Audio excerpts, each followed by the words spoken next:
Cinderella, a dreaming glass slippers narrator. Once upon a time, in a peaceful village with cobblestone streets and singing birds, there lived a kind-hearted girl named Cinderella. She had sparkling eyes, a gentle smile, and dreams as big as the sky. But life wasn't always fair to Cinderella. Her stepmother and two stepsisters made her do all the chores, sweeping, scrubbing, and cleaning from morning till night. They called her Cinderella because she was always covered in ash from the fireplace.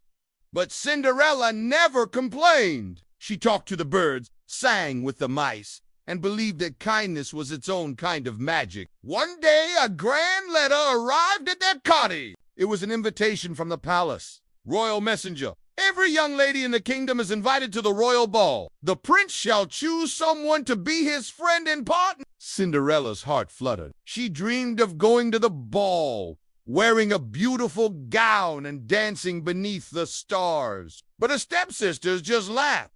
Stepsister number one, you go to the ball in that old apron. They left Cinderella behind in tears.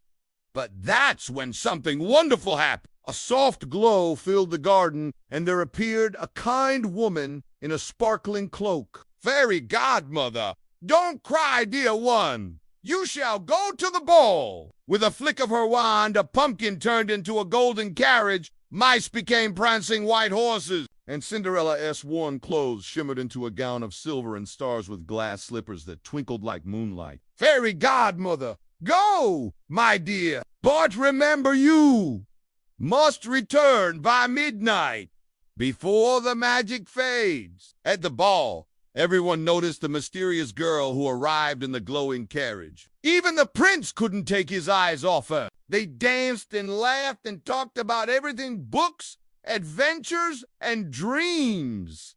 But as the clock began to chime midnight, Cinderella, oh, now I must go. She dashed down the stairs, leaving behind only a single glass slipper. The next day, the prince searched the entire kingdom. He visited every home, asking girls to try on the slipper. At last, he came to Cinderella's cottage. The stepsisters tried and tried, but the slipper didn't fit. And then, Cinderella stepped forward. She slipped her foot into the glass slipper, and it fit perfectly. The prince beamed with joy. Narrator.